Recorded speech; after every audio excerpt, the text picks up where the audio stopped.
Salam alaikum, bienvenue sur Diama TV avec DJ Diao. Aujourd'hui, donc la soirée de DJ Lamzo, en tout cas, El Phénoméno, l'un des meilleurs DJ actuellement, en tout cas, de sa génération. Mr. DJ Lamzo, tout le monde, en tout cas, on salue tout le monde. Ici au Nyani Night, donc DJ Diao, comme vous le savez, Wende Diama TV. En tout cas, le public qui est là aujourd'hui, en tout cas, qui est venu assister l'événement de DJ Lamzo, donc comme vous le savez. Donc, vraiment, merci beaucoup, on salue tout le monde. Donc, il s'appelle Diallo MC, donc, un salmine mo tout le monde, en tout cas, quand il ko Hondo woni ko edema ko den do e Nyani Night en tant que Diallo MC. Yo, aray menen ko seni men ko soirée ga en fait menen Lamzo ko men nene goto baba goto en fait koko nebi quoi Yeah, tu vois parce que depuis temps pay ko yala mi la wayno ko Lamzo attira fuɗɗingol yaltingol yaasi quoi en fait Yes sir. woni ande o wata organise gol mi ronkargol parce que la jetti jour parce que jour on quoi en fait tu vois ko ɗum addami chaine en fait mi ardaga défense bébé min fija min jala parce que muk min organisation ko waɗa quoi ko fija Yeah man, c'est nice. En tout cas, mi kadi da ardi do e fans be busa franchement. Donc nous kadi ko soutien molonado en tant que en tout cas Diallo MC. Donc hare hande on wiata la communauté guinéenne be man kadi ko numara ko wiya en tant que DJ Lamzo, donc vraiment El Phénoméno de la jeunesse guinéenne quoi. DJ Lamzo dal menen ko conseil mo wonno mo consugol law han jon ko men conseil atamo ko en fait parce que yo weldo jama on o wonda e jama on o anda jama on o respecta jama on ko en fait andi sa respecti goddo so respecta ma tu vois en fait non kadi comme on ko haalango mo nanude en fait e parti ko be men andi ben ko no andi mo parce que anata Lamzo anta Lamzo fi goddo mo na Lamzo no rewi wala Lamzo def ma def li ak li jamais ko no menen kadi men yamirno mo yo wadu dum non parce que en fait hande sa respecti goddo respecte forcé sa teddina yaaju goddo mo teddina yaaju ma forcé tu vois ko ngadi jama moy lol quoi. Merci beaucoup Diallo MC Aray, donc c'est Boudi Seda mon frère, merci beaucoup. Mr. DJ Lamzo Hande, vraiment il y a beaucoup de gens qui sont là ici au Nyani Night. Aray, on salue tout le monde. Aray Odo c'est l'un des fonds de DJ Lamzo, donc on a fans club DJ Lamzo be namo Mr. Ibu. Mr. Ibu, salam alaikum. Alaikum salam. No ay jam. Jam ay. Ko fewni no yat seda. Ah ça va to dala nan. Yes, sina hande men ari soirée mon haray ko numara ko explica na. Sina haray on tino weltani on. Jarna jama arbe gabe. Haray fewbe fobe weltana quoi. Yes sir. Ay haray me welti ke moƴƴa wana seeda. Yes sir. Parce que sano dibe be noti kema. Haray ko dum buri welde quoi. D'accord. Nodde welde ko noten ne buri welde. Haray be fobe do na be big up weltano be fo quoi. D'accord. Ay. Olo ko deuxième édition ni wala ko première édition on ni. Ko première fois on ni wala ko deuxième fois on. Première fois on. OK, donc haray ko no fans be woniri jama ino arde wala. Ay jama ino arde seeda yettude ala be arde. Ay. Donc haray vraiment hande soirée ko welata quoi. Soirée hande mom hande lutare o hande ngata hondo. Yes sir. Ga hande mom. Yombata. D'accord. Boyama halde lol 10. Yeah man. Ay. Yeah man. On ko kaddo weltana quoi. Merci beaucoup. Respect. Bon DJ. No ay jam. Nice. Mais ande me yima ka soirée Lamzo do haray ko no woni rande wonno préparatif jidi et puis mankadi ko num prépare en tant que Billy Boy. Yo, aray la weltano on ta wonon DJ bendo, weltano grand wuri gido jama, weltano sen liti bon jama TV, Felista moƴƴa ko tawdon participer don aron assiste don événement DJ Lamzo. Hande ko déplacer lando, sondu ko kodo maro kon ko genandu barota. Hande onon DJ ben son noddi men hay son noddal men nani événement mo. Fallait que men déplace o ya soutenant bay men andi kadi ilon soutenu de men quoi. Donc c'est la vie. Vraiment merci beaucoup, ça fait plaisir en tout cas. Mais haray ko no woni il a préparé un piji kesi souvent parce que faut nous dire vraiment Billy Boy si yalti yare ko piji kesi tu yalti nta quoi en fait. Oui ko sanda ngawjira ma bira na dam fendo ni mi biri ha pari ko fenda go ngol heddi donc do ngandi rek ko seeda wonta ko duudi quoi donc inchallah di lourd ki ari fansi ji yo di préparanno hari lan deƴƴi mais ko deƴƴindi lankon wona stay wonde ma alla e ko deƴƴo de finkari mi deƴƴi si mi aati fop nana mi aati quoi donc me de ngarde ko neba men holla jama ko deƴƴinno men kon quoi. OK, vraiment merci beaucoup Billy Boy, vraiment ça fait plaisir. En tout cas moi quand je vois une soirée vraiment je suis très content parce que quoi boy jan ko nebi et puis manka de boy goldude vraiment tu es un gars très gentil quoi vraiment. Aray, merci beaucoup, merci en tout cas, bonne soirée à toi. Merci. Soirée plus anniversaire aujourd'hui, donc Aray, il est marié des autres invités aussi. Salam alaikum mon copain. Alaikum salam. No, il est jam. Alhamdulillah. Inenko? Habibu. Mr. Habibu. No, il est jam. Alhamdulillah. OK, Mr. Habibu, Aray, kondu woni ko edema den do hande nyani. en tout cas ka soirée DJ Lamzo. Ah, fi DJ Lamzo tun adlan fi so andan ka bayam tilam tay ko be mera ko. Yes sir. Ay, kandi me ko mene bidi. Mene fem bada mako. Soirée hande ko welo ko inshallah. Inshallah. Idon prepare moja ka. Prepare moja. Yes sir. Okay, arde ngi ko pedio. Assalamu alaikum. Alaikum assalam. No way gra ida jam. Wa ida jam. No welde. Antum alhamdulillah. Inde nen ko Muhammad Yahya. Mr Muhammad Yaya. Awe. Okay, ankadi ko nun ko edama den do nyani night. No do hande me de ngari fi jangol DJ Lamzo quoi. O invite no men en fait ko coiffeur makko ben depuis Medina. Riven de angle 39 quoi. Yeah man. Yara me de ngari fi jangol mo hande kay hande me den bawo makko quoi. Yes sir. Inshallah haray Ara ko on wiata hande soirée on hande préparatif on no yirda soirée. Ah do kay no fokkitiri no hande nani no me yirdo non ça va alhamdulillah non calme quoi. Yes sir. Ouais haray ko ngoto inshallah. OK. Les artistes aussi invités qui sont là donc ara yibedo. Assalamu alaikum copain. Walaikum salam. No ida jam. Alay jam. Namar sude. Namar sude mo jam. Aha andi me inde groupe on la me inde nek. Groupe on ko Team Bolalji. Team Bolalji. Ah ouais, and Okay. Gas Dollar. Yes sir. Ouais ouais. Kondo Dakar basi donc. Menen ko Medina me woni. Medina. Ouais. OK, donc ari soirée Lamzo. Ay me ari soirée Lamzo parce que ko kore jam me moy boy golli dude. Yeah man. En fait me ari men tay wona me accu programme o fej hara ko bawa me. Way ko woni ko addi me. Yes. inde nden toujours haray ko bollalji woni sirno on Yeah man. team bollalji woni groupe on ande Yes. Gas Dollar wa Yes. voilà mon manager Ouais. encore que musique toujours comme goto mo là tu vois mais je suis là avec mon ami quoi depuis que j'ai commencé je suis avec lui depuis le début.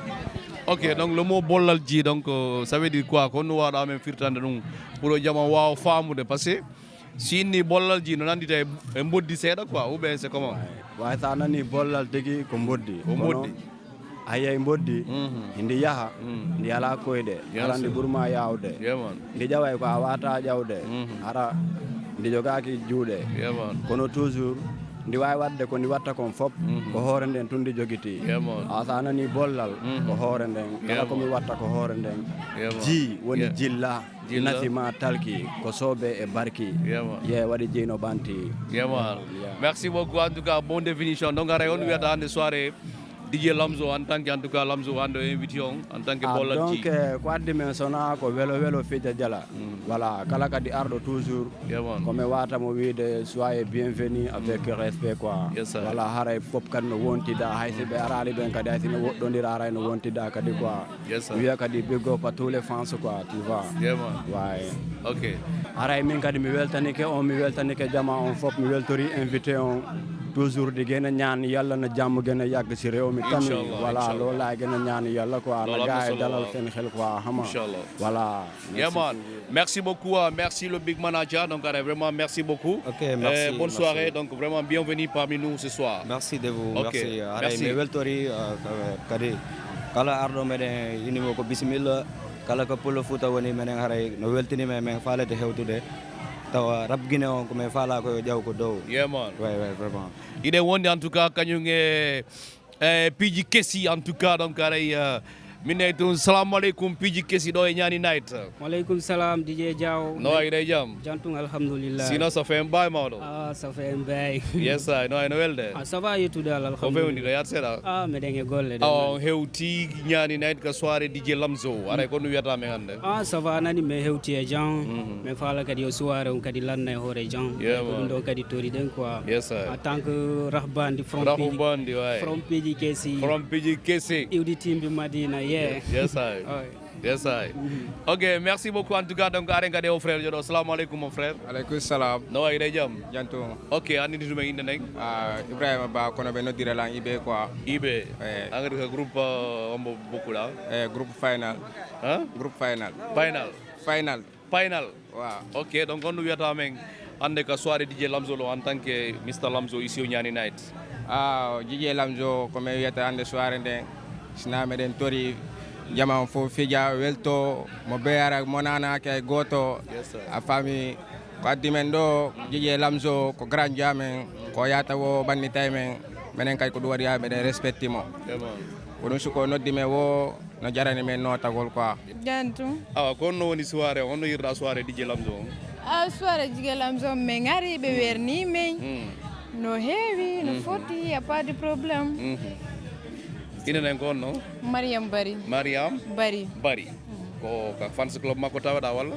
No, Non, atawakaton. Tawakaton taw. Mais soirée on Noël. Noël moƴƴa non. Ah, c'est bien. Alors vraiment merci beaucoup hein. woni himoɗude quoi. OK, groupe on wiyete on non? Groupe on ko For Life. For Life. On to base donc. minen meɗen basi ɗo e Médina quoi. Médina.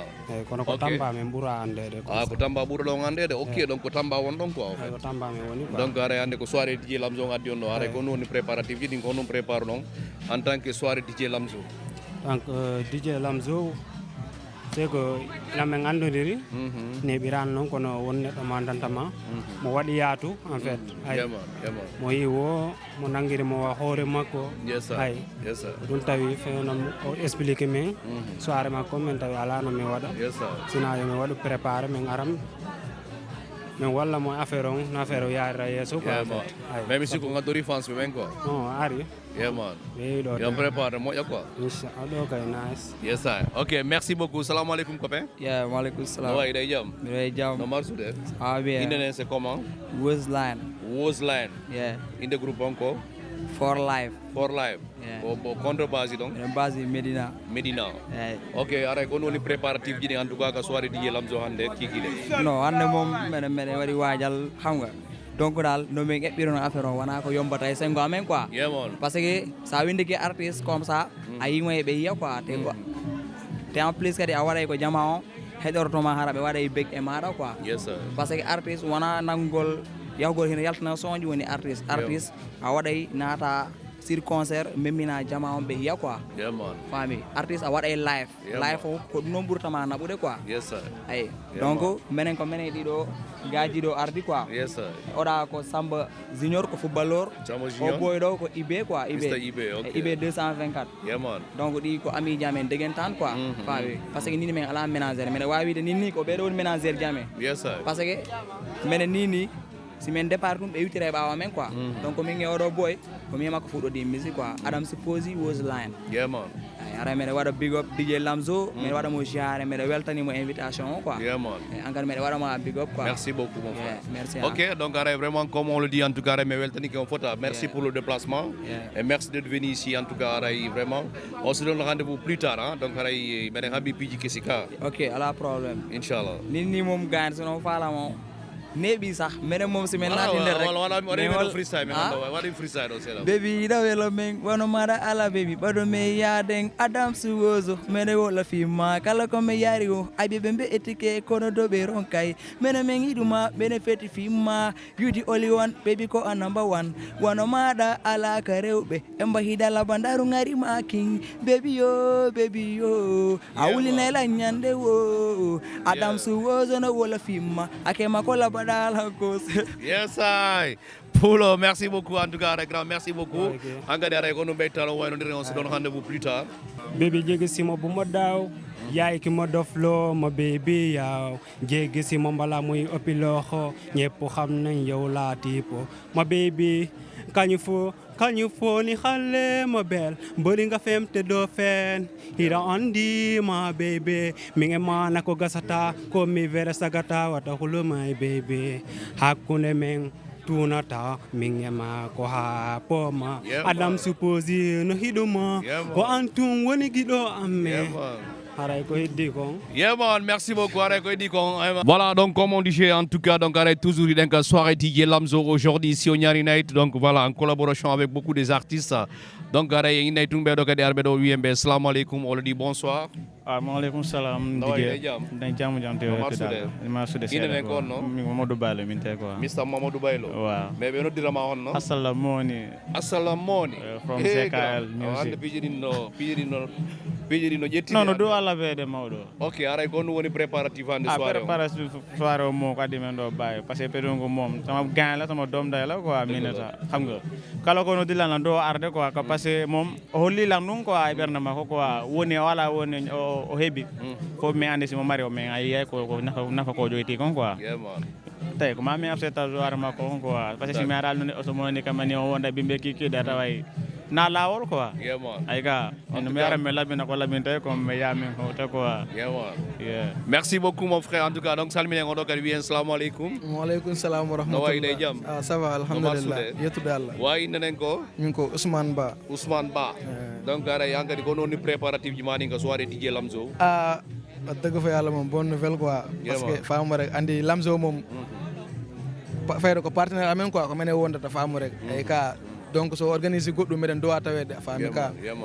faamu rek andi andidirɓe il faut andidirɓe yangidirta a faami ka ko foti sa yi neɗɗo ma no waɗa ko foti ni ɗa dowa a faamu rek tawede a faami ka wallitoɗama quoi a faami ko sabu waɗi simen aranni quoi waɗugol fijundaro rek andi aduna ɗo ko ha seeɗa ko ya fijugo fijata ko gacca seeɗa moro goɗɗo go ari kadi fija eyi ka mais noon bonne nouvelle quoi mais quand même on prépare France ɓe no arde quoi waaw il faut minen arde so faamu rek ko ha seeɗa rek mais ɓuuro ni welde inchallah ara vraiment merci beaucoup mais weltanigima ok ala problème merci beaucoup ara ko no ɓeytalo wayndi rek to maintenant tum piije keside no warde quoi yimɓe haɓe to kadi ko sa petit boy nadude ko foti e ko laaɓa quoi on yi ka waaw mais dankotomo dewyanko bobo mi dankoto ko minen tigui ni quoi naɓe o ganda voilà donc comme on dit en tout cas donc ara iɗen ñani night donc soirée DJ Lamzo yama ganano donc on est là en tout cas il se nomme tout simplement DJ Lamzo et le phénomène en tout cas des DJ donc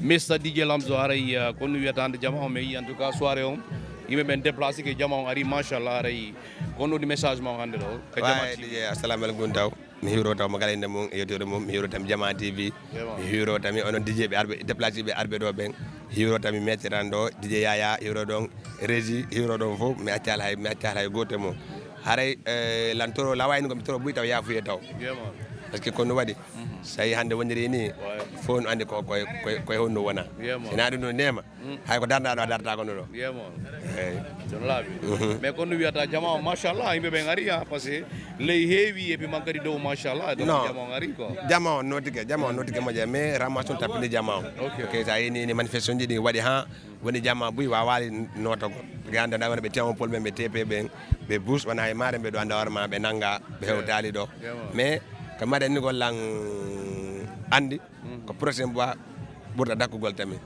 faami haray kadi oɗo ɓeɗo kadi vraiment ɓe notiki lan kamɓe kadi ko artijo ɓe ɗo depuis Thiaroye kan kadi vraiment ko grand joie ɓe andirimo machallah min makko tami mais on wiyata hande vraiment mbeɗa yi jeunesse on vraiment no ɓawma machallah c'est organisé jama on aray déplacé to en tout cas on wiyata la jeunesse guinéenne non min ko min tadi jeunesse min taw hooranta e hoore mum taw neɗɗo ko waɗa woni ko jippi hoorema taw da ngay waccede boppe gandala ñëpp parce que buzz du dara xaalis mooy buzz wala buzz bi tan bo ami buzz waccede sa bopp gandala ñëpp ko ɗum min ɗum premier chose ko ɗum tawaji miti mi noddi jama on noon to eyyi ok ara vraiment merci beaucoup en tout cas on te retient pas beaucoup parce que ara meɗen andi nangui donc on se récapitule Lamzo merci ok assalamu aleykum copain no way waaleykum salam jiɗon e jaam ça va alhamdulillah inde nen ko Mamadou Alim Ba mais surnom on ko Lima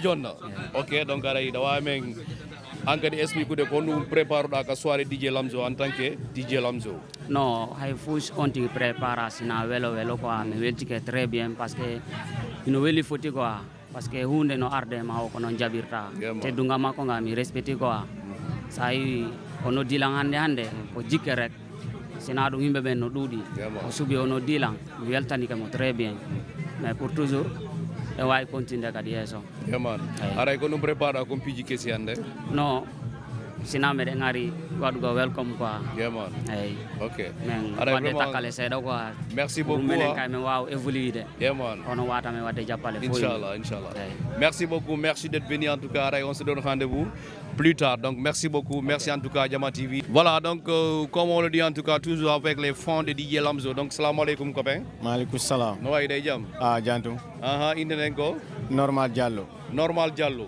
Lumière Sangaria City yemman ok aray ko noon kadi marra ko ɓeyɗa ka soirée DJ Lamzo bon soir parce que jama on notike moƴƴa mbeɗa weltanimo kadi so fewi on oddima mi notike mo jama on kadi notike moƴƴa ala mbeɗa weltani on fof mo eyyi aɗa on wiyata fans ɓe ɓen aɗa fans ɓen kay min ɓurti ɓe weltanade fof taw wona seeɗa ça fait ko kamɓe ɓurata men avance ude eyyo ok aray ɗon préparé piiji kesi hannde d'accord goɗi kay no arde ɓaawa ko waɗaya kadi ok merci beaucoup Normal City donc aɗa jarama nani merci beaucoup aɗa innaymo tum salamu aleykum copain no wayi waaleykum salam bro ça va no wayi ɗe jaam ça va alhamdulillah no marsude alhamdulillah ça va o fewndi oui ça va bien rappel men inde nen Amzo acteur Black Guinée 224 Black Guinée 224 224 Ok, aray ko non préparatif ji ko non préparo hande ka soirée DJ Lamzo. Sina me noti mo ko de dole parce que grand ma respect voilà.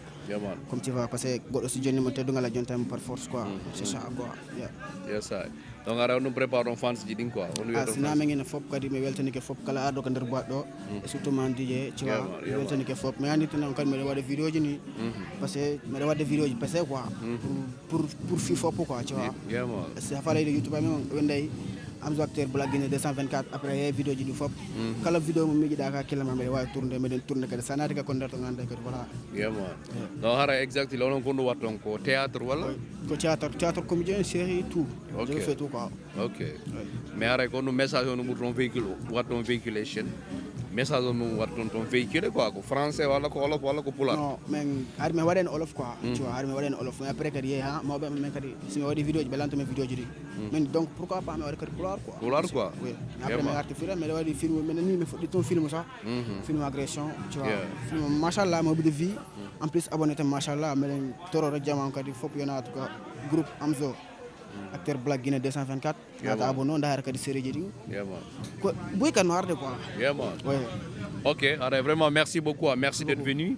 Allez, on te remercie, merci beaucoup. Ok, merci beaucoup. Merci. Comme on dit en tout cas, donc allez toujours dans la soirée DJ Lamzo Yama Garano, merci à tout le monde en tout cas, Weltron et Kalamanda vraiment qui a effectué le déplacement pour venir en tout cas soutenir DJ Lamzo par rapport à sa soirée. Donc allez, on a un grand DJ qui est là parmi nous. Allez, salmina mo tout le monde en kangadi inama konen ko ndu woni ko dama konen. To e nyani night. Salam alaikum ko ben.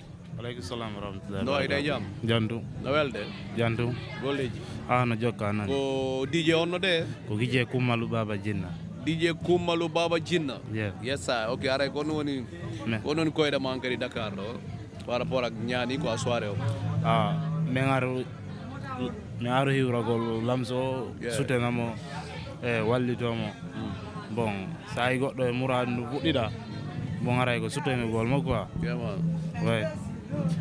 Donc on nous prépare en tant que DJ Kummalu en tout cas on nous prépare bon c'est que donc bientôt kadi be anda ko mon DJ Kummalu ka no sala jabi ouais kita prépare fi jidinga non men prépare na de be yebe mena gadi ouais OK tanki me yutiri ba mom bon Inch'Allah. Donc on disait en tout cas donc salmini tout le monde en tout cas on met Jama TV. Merci aussi à DJ Lamzo, merci tous les fanatiques de DJ Lamzo, tous qui sont venus en tout cas pour le soutenir en tout cas à la grande soirée de DJ Lamzo. Donc on a un ami, un frère qui est là.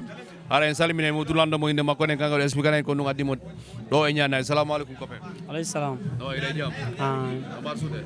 Seda. OK, inde ko Abdurrahman quoi. Abdurrahman Kamara. Abdurrahman Kamara. Wa mais sinon ko Adra El Kabe quoi. Adra El Kabe. OK, ara on ko non golle mare. No golle ane ko tourne gol vidéo comédien kabe Black Guinée donc groupe am Black Guinée. Black Guinée 224. Yes sir. Ouais. OK, ara ko nous préparons en tant que soirée DJ Lamzo. No hande kay mene que do kay alhamdulillah parce que yimbe hebi ke kadi o invite men kadi me weltani kamo. Yes sir. Ara on fans mo me on woni be préparer pour soutenir gol après si pour essayer de faire prestation wala. Non, no hasika me ada prestation quoi. Non, ara fans be no, fans be no préparer quoi. Ara be préparer kay. D'accord. OK, ara ko no marra ko be da no après o no dire. Non, en tout cas dal min ko weltanagol DJ Diallo préfet Adilando. Merci beaucoup. Te mi weltani ke mo fota na seda quoi. Te parce que mi mo mari yimbe te déjà mo grand jon kadi respect wondi men quand même. OK ara mi weltani ke on mi janni on. Est-ce que Rama est là? Rama est demandé.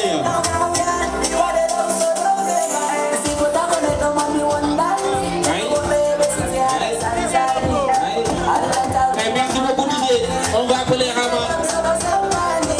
Voilà, s'il vous plaît, reculez un peu s'il vous plaît. On va passer à la coupure. Voilà, Rama est là. S'il vous plaît, gars, vous mettez les bougies, s'il vous plaît. Allumez les bougies. Et brûlez, s'il vous plaît.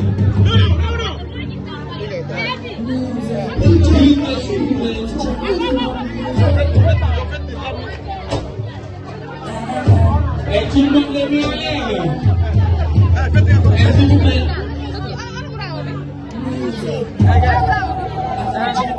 le monde, je vous vois les mains en l'air. Applaudissez pour les belles filles aujourd'hui. L'homme qui a vous santé, prospérité.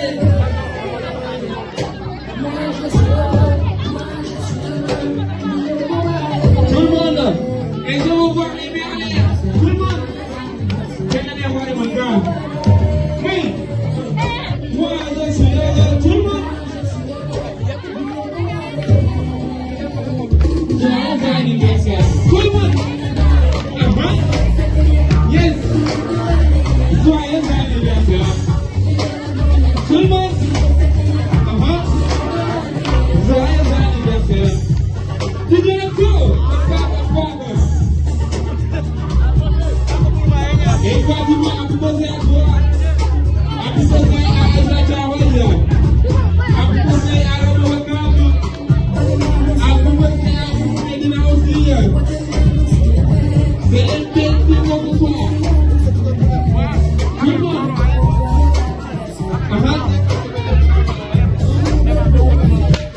Tout le monde.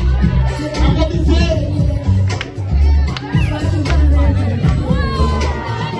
Joyeux anniversaire. Tout le monde. Joyeux anniversaire. Merci beaucoup. Merci DJ. Merci beaucoup. Merci beaucoup. Merci à DJ aussi. Merci à DJ Junior. Merci à tous les DJ présents ici ce soir. Voilà, mon père est tout d'accord. Il y a un dos. S'il vous plaît.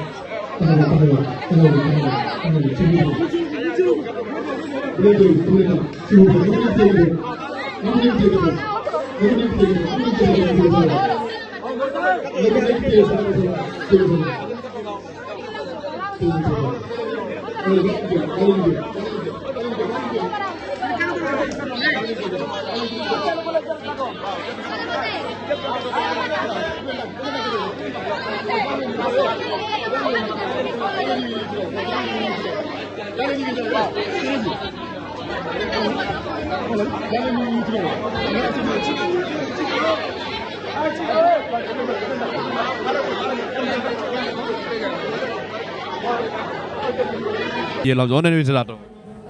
Mariam Aminate. Mariam Diallo. Wala ba? Diallo. Diallo. Ondo ruda? Wakam. Wakam. Ono ira soirée DJ Lamzo hande ko samedi. Weli foti machallah. Alla jaw beeda. Ah bon? Ondo miss bebe woni. Ondo miss bebe woni. Miss bebe nder. Ah. Ci porane nder gaay be terto. Yeah, okay. Merci. Marsude. Sedare. Ondo weteda? Ummu Salamata Ba. Ondo yura? Medina. Medina. Ok, on ira soirée, on ira anniversaire DJ Lamzo. Non, machallah, feti moƴƴano weli kadi. Mais yiɗoɓe waɗima ɗon maji quoi, vaji, kono woniri? Ah, ko gore ɓe am ɓen joga waɗi ɗum ɗo. Soirée o weli? Moƴƴano wona seeɗa noon. Ok, ara ɓe weltanike wonani? Ok, onon kam min weltanama moƴƴa wona seeɗa. Ok, merci beaucoup. Inen nden ko? Ummu Salamata Ba. Ummu Salamata? Ba. Merci. Ok, merci beaucoup. Yara wonani? Ok. Merci beaucoup. Marsude. Jantu. Ono wiyetera? Ramatullah. Ramatullah, daru caméra o. Waaw. Ara ko ɗum woni hande préparation soirée DJ Lamzo on ɗo ñaani. Ba meɗen prépare no fippi juɓuy. Ba oui. Ah oui, aray ko on to yiwɗa? Min ko Wakam. Wakam. Aray soirée on no yiwɗa soirée on? Ba soirée on alhamdulillah no foti. Vraiment merci beaucoup en tout cas, une très belle soirée aujourd'hui ici au Nyani Night. Enen yombo enen Mr DJ Lamzo en tout cas le meilleur de sa génération. Donc aray Mr DJ Lamzo aray ko wiyata jamam arrive vraiment soirée on fiƴƴe jam. Mais prestation jiɗi vraiment public on notikema. Machallah aray ko wiyata jamam. Ouais, vraiment merci beaucoup mi weltike foto wona seeɗa. Mi weltike tettino wona invité ɓe amme wona Habibou e wona grand Yaya fami wona DJ BM fami hande kala ko yiɗa wo ko saabu quoi fami on gui dal vraiment mi sikkani mi heɓani waɗa ɗum ɗo kela andi ɗum ɗo situation wono wayno mais hande sa daari ɗum ɗo a anday vraiment neɗɗo on haysi mi ala doole hillan takko toon machallah ko Allah noon jogiti fof mais hala no wanano ɗum ɗo DJ ko mi halama ko nañe rek ok donc ara vraiment mi weldiri e magari mi yi innovation ji kessi parce que mi yi kadi vraiment anniversaire ji ɓuy tawama e soirée on donc c'est comment kono ɗum noon kadi waɗa sifforde ɗum noon quoi way anniversaire ji ɗin vraiment kamɓe kadi ɓe weldi won tettino wona intérêt Fatima o ɗon min e makko ko jeeɗande ɓe gila boy ça fait 2 ans mana mom la a faami mais ñu bari ɓe nangi wona invité makko buy ɓe nangama wona ɓe grand yoɓe ɓe ngaɓe tingueji ɓe jammugel ɓe bus nangama mais comme tortoɓe kadi ɓe calla ko anniversaire on ka noirde ani anniversaire on septembre nade kono mi wolta jour o mais kalama quoi ok aray ko no wiyata ferma ɗo ko Jama TV on kadi wiyata en tout cas le public en tout cas qui nous regarde sur Jama TV way komin tawi Jama TV fof no andi vraiment tentino wona DJ Diawo ala ko yewɗam paquet nani hande DJ Lamzo hiɗon tawa ko toñilan ko hokkilan doole hiɗon tawa ko poccilan a faami tami lamati ka sécurité ɓe amin acci kamɓe kam ɓe ara ɓe wawa natgo ɗo laay chef de chef on quoi laay kay waaw kii waay kii mooy mbër Colobane quoi mbër Colobane salaamaaleykum waaleykum salam no wayi day jam waɗay jam kay yaar seeɗa yaare seeɗa seeɗa ok no wawi présente tude hoorema ka Jama TV ko min Abdoulaye Diallo sécurité copain DJ Lamzo événement minen wari ari wadde assisté quoi ko DJ ko gayna on quoi ko ɗum tahi mi acci komi waɗatno foof mi ari pour nangurdemo quoi mbaɗa ñanomo continuation et longue vie quoi ono yirɗa soirée on en tant que sécurité DJ Lamzo ouais soirée ono weeli te en plus kadi yimɓeɓe eɓe waɗi conscient quoi par avant des événements yottuɗo quoi parce que sa haalde maɓe rek après ɓe nanay quoi mais DJ nice quoi affaire ono weeli mbaɗa ñanomo bon continuation en plus kadi Jama TV mo woni on kadi yo Allah jonnumo toon kadi quoi ko yiɗi kon fof konko andi yo Allah waɗanomo quoi mi weltima trop quoi merci beaucoup la sécurité donc aɗa gayne ɗo Aïcha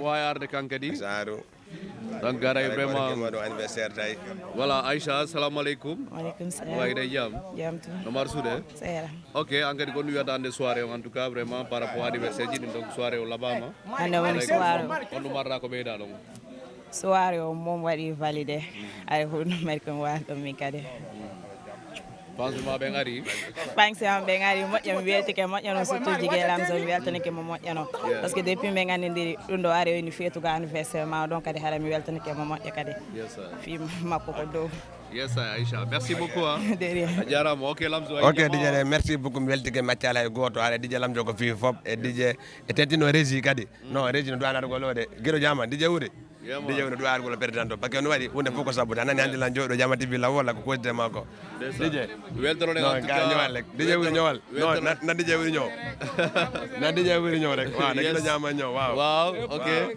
donc aray en tant que guiɗo Jama donc aray Mr Wuuri hankadi ko ɗum marɗa ko wiyaka soirée DJ Lamzo donc avant tout taw en salmine wonɓe ndarude ɓen ka Jama TV e weltanoɗen kadi Jama notiɓe ɗo ɓen hannde par ce que en fof meɗen fewndo hiɗen anndi sa on no wayni fewndo ɗo en yewa arɓe ɓen kono hiɗen anndi no wowi ɓurde ni mais saabu ko fewndi kon fewndo ɗo en weltanto kadi heɓanɓe tan par ce que wonko wiyete kon ko sacrifié ɓe waɗi déplace gol ara fewndo o saayi ɗo wona tan yaltugol mais yirɓe ɓe yiwɗen ɗo en anndi ha joni e himɓe ɓen no ka nder himɓuwol haare ɗen weltaniɓe moƴƴo moƴƴo vraiment en tout cas bon holno hollirde sowno kala e himo yoni yaadede mo yoni supportede andi si tawi woni bobo juutali koyɗe o weɗa e bambude quoi donc ara eɗen weltanimo on les encourage aussi d'accord merci beaucoup Guido Jama donc ara merci haɗa nani DJ ko woni kon atani mi ƴakkanta joom ñiije ay hande min mo jaɓata petante ko mais tawi mi noddima andu no woodi ko waɗi quoi si waɗano mi wattano ɗum ɗon merci à DJ Boss merci à DJ Yaya DJ Lamzo DJ Bo DJ Ibou DJ Mout fami DJ Salmon DJ Yaya Junior DJ Soul Aladji fof mi accala e goto dal e invité ɓe ami fof mi accala e goto tous les invités merci beaucoup merci aussi à DJ Diao en tout cas merci à tout le monde rendez-vous donc prochainement avec Jama TV DJ Diao merci DJ Lamzo on se donne rendez-vous pour la prochaine fois merci et bye